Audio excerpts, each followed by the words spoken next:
Өлім бұл барлығының соңы ма? Әлде жаңа бір нәрсенің бастауы ма? Бір адамдар өлгеннен кейін өмір бар десе, біреулер жоқ деп айтсады, ал кейбіреулер өлім жайлы мүлдем ойлағысы келмейді. Дегенмен өлім әрбір тірі жанның басына келетіні анық емес пе?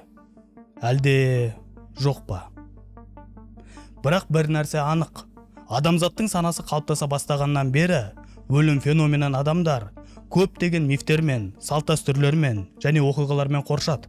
Бүгінгі шығарылымда біз дәл осы өлімге қатысты 10 дерекпен танысатын боламыз.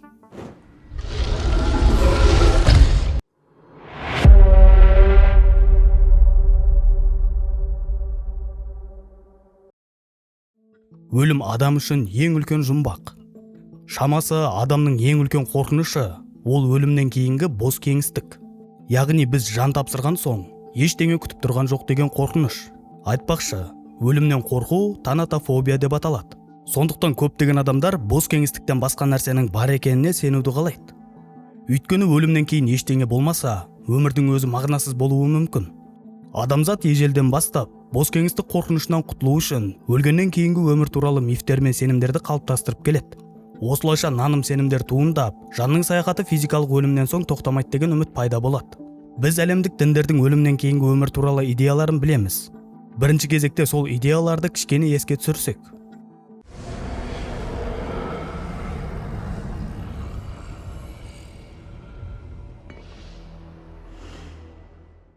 Индуизм сенімі өлімнен кейін қайта туылуға негізделген. Әрбір адам бұрынғы өміріндегі жиналған кармасына байланысты жаңа денеде қайта туылады. Карма бұл барлық жақсы және жаман әрекеттеріміздің нәтижесі. Егер адам дұрыс өмір сүрсе, келесі өмірде ол қолайлы жағдайларда қайта туылады. Ал егер ол жаман адам болса, келесі өмірінде ол қиын жағдайларда өмір сүреді. Индуистердің мақсаты мокшаға жету. Бұл шексіз қайта туылу циклынан босатылып, жоғарғы шындықпен, брахманмен бірігу жағдайы. Қайта туылу идеясы буддизмде де негізделген. Бірақ буддистердің ақырғы мақсаты нирванаға жету. Нирвана бұл азаптардан толық босатылып, қайта туылудың тоқтауы. Индуизмде карманың маңызы зор. Ал буддизмдегі басты нәрсе ішкі рухани жарыққа жету және шындық табиғатын түсіну. Рухани жарыққа жетпеген жандар сансара шеңберінде өмір мен өлімнің шексіз циклінде айнала береді. Христиандықта өлгеннен кейінгі өмір туралы түсініктер жұмақ пен тозаққа бөлінеді. Өлімнен кейін жан сотқа түседі. Онда оның істері бағаланады. Әділдер жұмаққа, ал күнәһарлар тозаққа барады. Оларды сол жерде азаптар күтіп тұр. Әр қайсымыз дерлік, күн сайын қаржы нарықтарымен бетпе-бет келеміз. Тауар сатып алған кезде, немесе тауар сатқанда, тіпті көлігімізге жанармай құйған кезде де ақшамен тікелей байланыста боламыз. Біле білсеңіз, көптеген тауарлар мен ресурстардың бағасы биржаларда қалыптасады. Ал онда миллиондаған адамдар мен ұйымдар сауда жасайды. Егер сіз әлемдегі ең ірі қаржы нарықтарының қатысушысы болғыңыз келсе, онда сенімді платформа таңдағаныңыз дұрыс. Сондықтан да мен сіздерге Shares.com платформасын ұсынамын. Бұл әлемдегі ең ірі қаржы брокерлерінің бірі Capital.com қолдайтын онлайн трейдинг алаңы. Ал менің көрермендеріме арнайы ұсыныс бар. Егер сіз менің сілтемем арқылы тіркеліп, Шака 50 промокодын қолдау чатына енгізсеңіз, $50 дейін бонус ала аласыз. Бірақ Shares.com платформасының ерекшеліктері қандай? Бұл платформада 3000-нан астам қаржы құралдарына, криптовалюта, акциялар, тауарларға қол жеткізуге болады. Кейбір активтерге 1/200 леверидж қол жетімді. Қай нарықта сауда жасағыңыз келетінін өзіңіз таңдайсыз. Shares.com 75 индикатор, 8 түрлі таймфрейм және 6 график түрін тегін ұсынады. Платформаның ыңғайлылығы компанияның басты принциптерінің бірі. Сондықтан сіз iOS және Android қосымшаларын жүктеп, компьютердегі барлық функцияларға қол жеткізе аласыз. Барлық комиссиялар ашық және түсінікті. Ал егер сұрақтарыңыз туындаса, тәулік бойы жұмыс істейтін қолдау қызметі кез келген мәселені шешуге көмектеседі.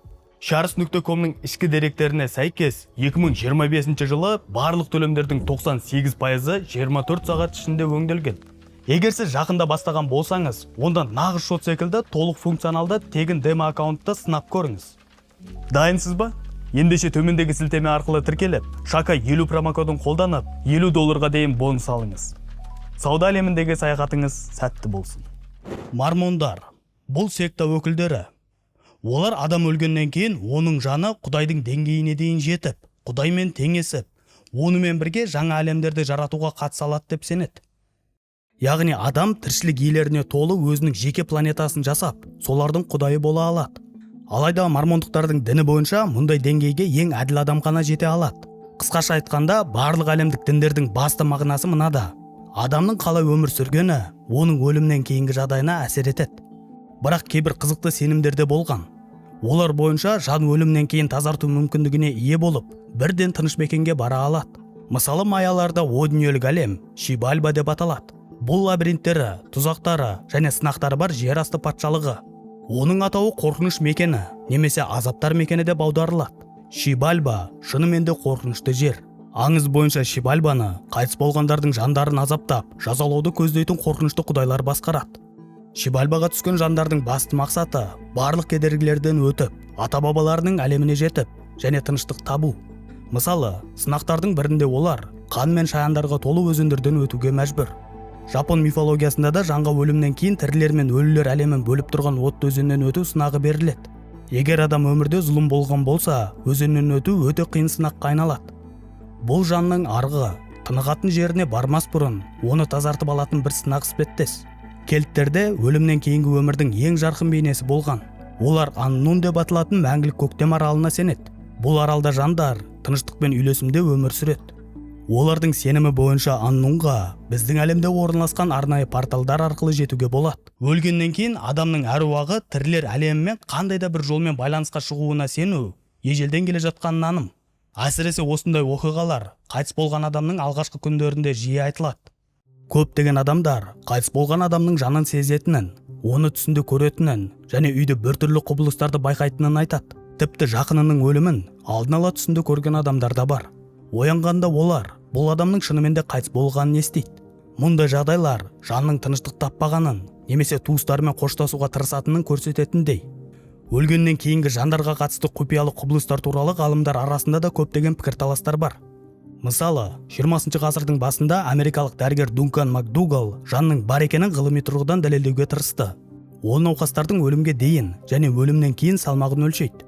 Макдугал өлімнен кейін дене салмағы шамамен 21 граммға азайғанын байқайды.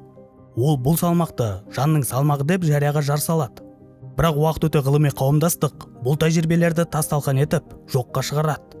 Макдугал салмақты дәл өлшеуге арналған құралдарын ешкімге көрсетпеген және салмағын жоғалтқан науқастарды есепке енгізбейді. Осы тұста айта кететін тағы бір жайт. Адам денесі өлімнен кейінгі терілеу процесі нәтижесінде салмақ жоғалтуы мүмкін. Осылайша адам денесіндегі су сыртқа шығады. Соған қарамастан 21 грамм туралы миф бүкіл әлемдегі адамдардың санасында берік орын алып қалады. Себебі адамдар оңай анықталатын деректерге емес, тылсым күштерге сенгенді ұнатады.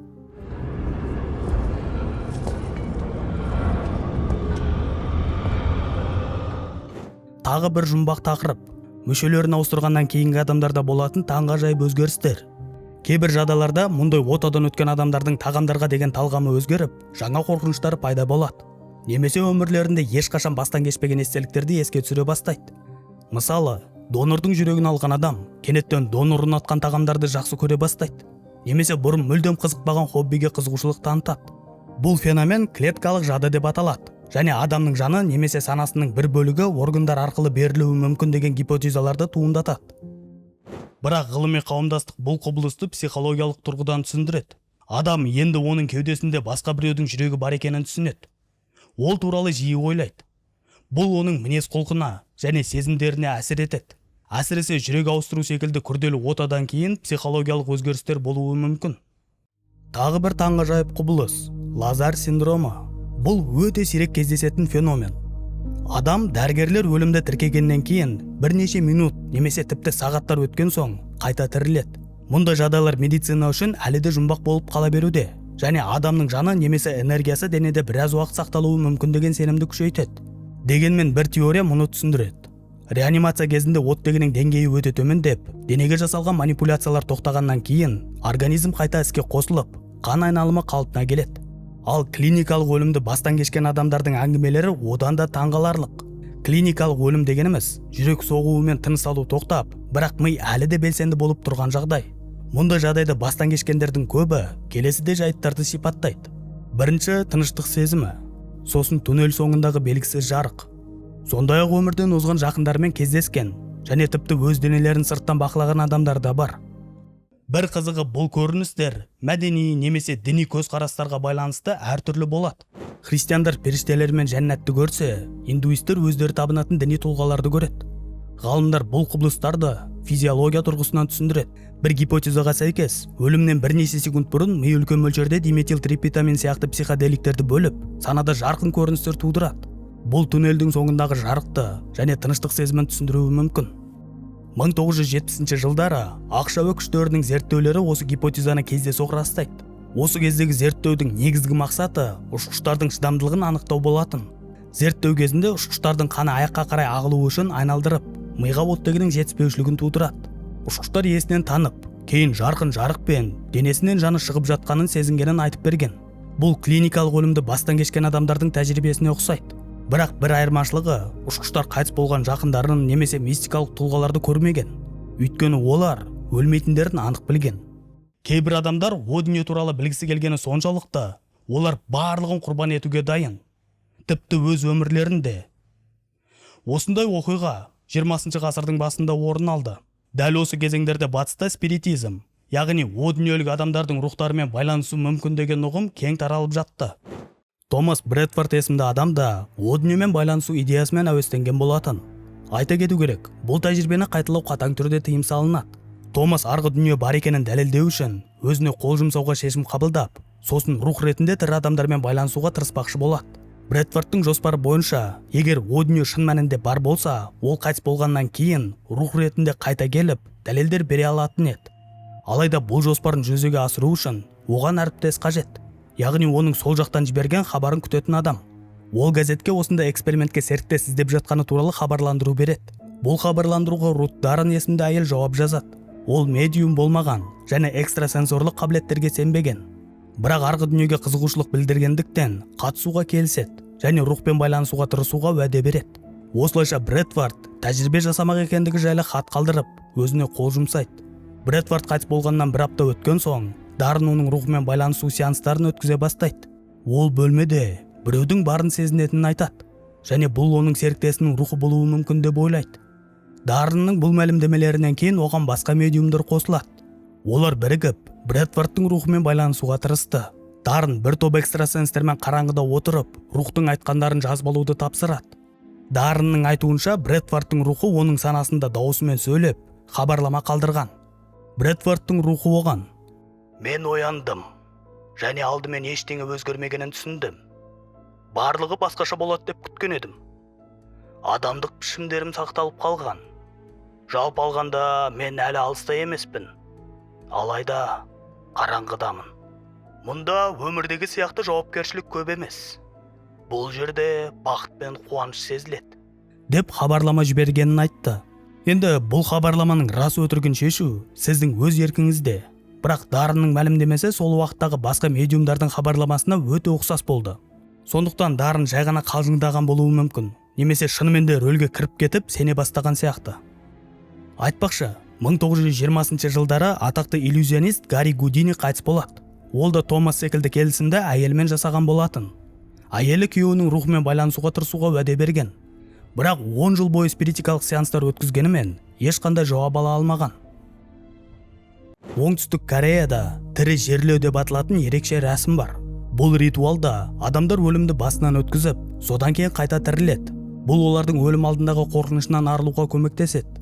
Мұндай рәсімге қатысушылар ақ кебін киеді, жақындарына қоштасу хаттарын жазады, өсиет қалдырады, жерлеу суреттерін түсіреді және шын табыттарға жатады. Содан кейін табыттың қақпағы жабылады. Олар бірнеше минут бойы қараңғыда және тыныштықта қалады. Кейбір компаниялар мыңдаған адамды осылай тірідей жерлейді. Олардың арасында жасөспірімдерден бастап зейнеткерлерге дейін бар. Бұл рәсім көптеген адамдарға өмір құндылығын сезінуге көмектеседі. Мұндай тірі жерлеу буддизмдегі өлім туралы медитацияға негізделген. Ол адамдарға өлімді өмірдің табиғи бөлігі ретінде қабылдауға және одан қашып құтылу мүмкін еместігін түсіндіреді. Тірілгеннен кейін көптеген адамдар жеңілдеп, өмірлік мақсаттары мен құндылықтарын қайта қарап, уақыттың қаншалықты құнды екенін түсінетінін айтады. Бұл әсіресе Оңтүстік Кореяда өзекті. Себебі елде өз-өзіне қол жұмсау деңгейі әлем бойынша орташа деңгейден 10 есе жоғары. Ғалымдардың бағалауы бойынша адамзат тарихында шамамен 100 миллиард адам қайтыс болған. Жыл сайын миллиондаған адам өмірден өтеді. Осы тұста адамдардың алдында бір мәселе туындайды. Қайтыс болғандардың қалдықтарын не істеу керек? Олардың естеліктерін қалай сақтап қалуға болады? Бұрын дәстүрлі жерге көму жерлеудің жалғыз нұсқасы деп саналса, қазір адамдар жақындарымен қоштасудың жаңа түрлерін таңдайды. Мұндай жаңа әдістердің бірі биоурна. Бұл әдіс тығыз қоныстанған Оңтүстік Кореяда танымал. Себебі жер жетіспеушілігі салдарынан дәстүрлі жерлеу орындары қолжетімсіз бола бастайды. Биоурна дегеніміз биологиялық ыдырайтын материалдардан жасалған, көбінесе қайта өңделген қағаздан, целлюлозадан немесе кокос қабығынан жасалған контейнер. Оның төменгі бөлігіне кремацияланған адам күлі салынады, ал жоғарғы жағына ағаш тұқымдары орналастырылады. Бұл тұқымдардан емен, үйеңкі, қарағай немесе басқа ағаш түрлері өсіп шығады. Урна жерге көмілгеннен кейін тұқымдар өсе бастайды. Ал жас өскіндер күшейген сайын олардың тамырлары күлге жетіп, урнаны бұзады. Осылайша жерлеу орнына ағаш өсіп шығады. Мұндай жерлеу кезінде жерлеу рәсімінің символикалық жағы сақталады. Марқұмның денесінен жаңа өмір туындайды. Ол жаңа өмірді қайтыс болған адамдардың жақындары ұзақ жылдар бойы өз көздерімен бақылай алады. Тағы бір қызықты әдіс – жасыл жерлеу. Дәстүрлі жерлеуден айырмашылығы, ол химиялық заттарды қолдануды қажет етпейді. Тек дененің табиғи ыдырауын қамтамасыз етеді. Марқұмдарды топырақты ыдырайтын биоқағаздарға орап, арнайы белгіленген ормандарға жерлейді. Бұл дененің табиғи түрде экожүйеге қайта оралуына, топырақты қоректендіріп, өсімдіктердің өсуіне ықпал етеді. Мұндай тәсілді өлімнен кейін де өз экологиялық ізін барынша азайтуды қалайтын адамдар қолданады. Жасыл зияраттар қазірдің өзінде ақш, Қытай және Ұлыбритания сияқты жетекші елдерде пайдалануға енгізілген. Әлемнің кейбір қалаларында климаттық жағдайдың қиындығы мен жер тапшылығына байланысты өлімге ресми түрде тыйым салынған. Мысалы, 1950 жылдардан бері Норвегияның Лангер қаласында қайтыс болғандарды қаланың ішінде жерлеуге болмайды. Себебі мәңгілік тоң қабаты дененің ыдырауына жол бермейді. Бұл топырақ пен судың патогендермен ластану қаупін тудырады. Егер біреу Лангерде қайтыс болса, денесі өртеу үшін немесе жерлеу үшін материкке жіберіледі. Жерлеудің жаңа тәсілдерімен денені жағып жіберу көптеген елдерде қолданысқа еніп жатқанына қарамастан, кейбір қауымдастықтар әлі де өздерінің дәстүрлі жерлеу рәсімдерін қолданып келеді. Бұл біз үшін қорқынышты болуы мүмкін, бірақ тайпалар үшін ғасырлар бойы келе жатқан мәдениет және наным-сенім. Ең ежелгі рәсімдердің бірі қайтыс болған адамдардың денесін ағаштарға ілу. Бұл рәсімді әлі күнге дейін Австралиядағы жабайы адамдардың кейбір тайпалары қолданады. Олардың сенімі бойынша жер зұлым рухтар мекені болып саналады. Яғни жер қайтыс болған адамның рухын ата-бабалар әлеміне жібермейді. Сондықтан денелерді ағаштарға іліп қояды. Осылайша рух денені тастап, о дүниеге еркін кетеді.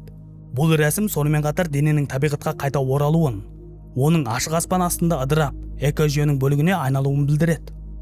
Тибет мәдениетінде аспанды жерлеу дәстүрі бар. Адам қайтыс болғаннан кейін оның денесін биік таулы шыңдарға шығарып, ашық аспан астында қалдырады.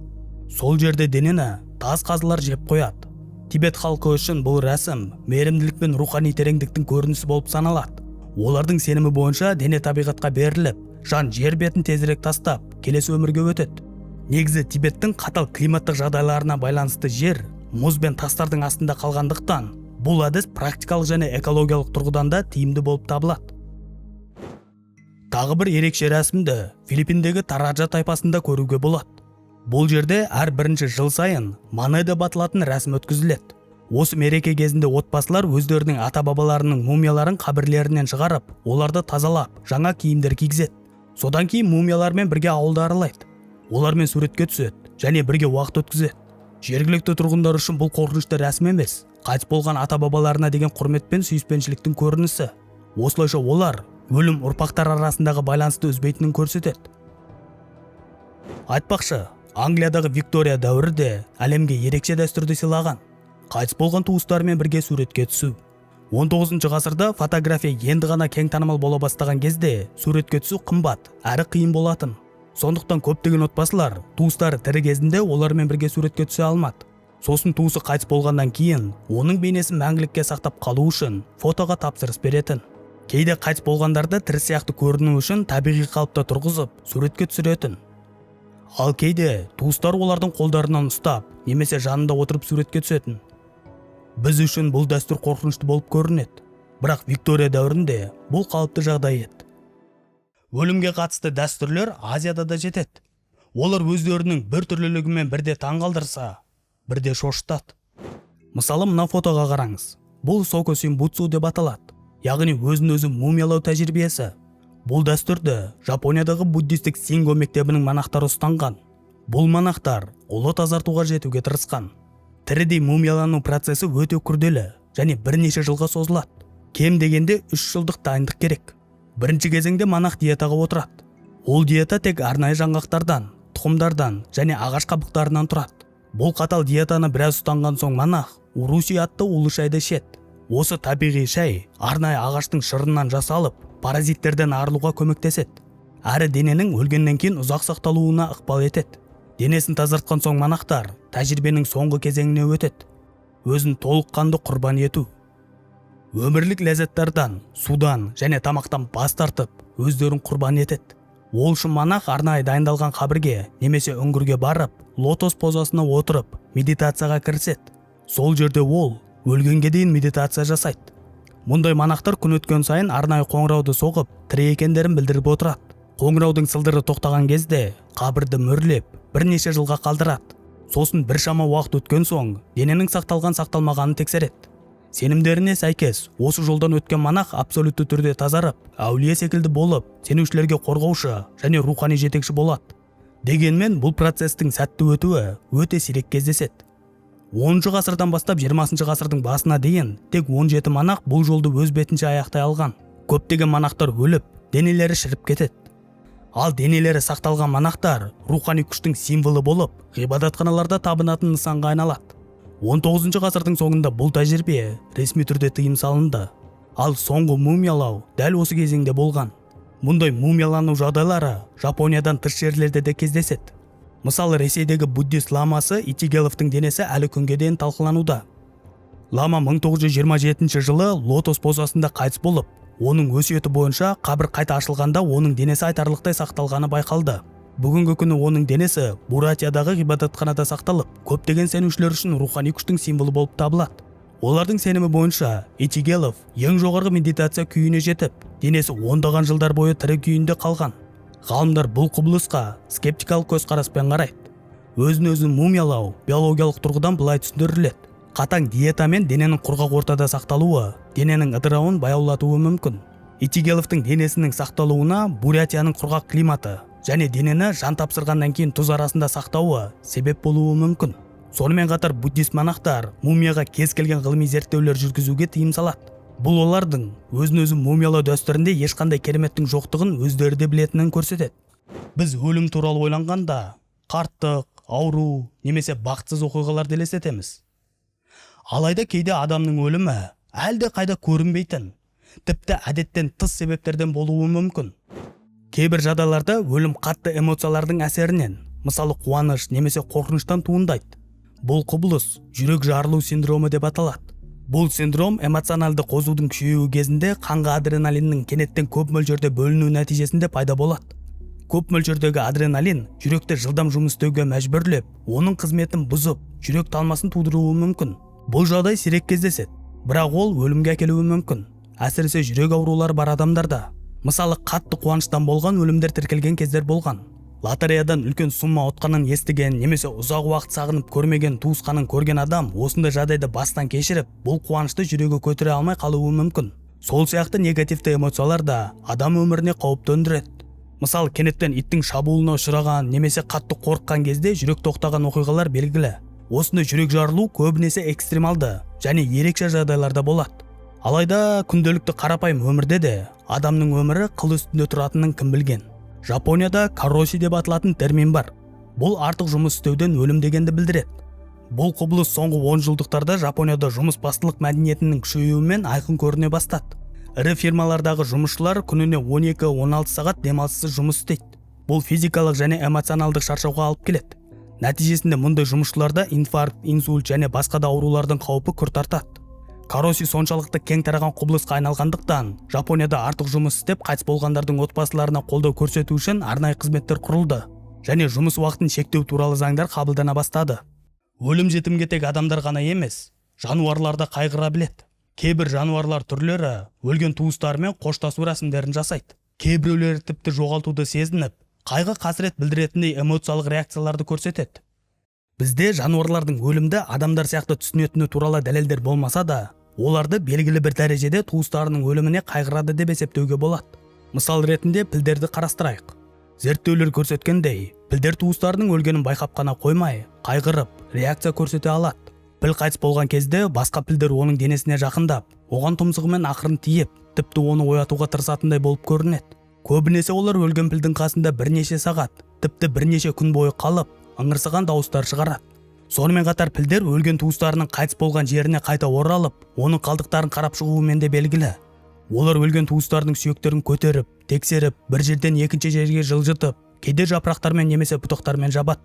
Осы рәсім өзіндік жерлеу дәстүріне ұқсайды. Бұл пілдердің өлімді жай ғана жоғалу ретінде қабылдамайтынын көрсетеді. Сондай-ақ өлімді маңызды оқиға ретінде қабылдайтын басқа да жануарлар бар.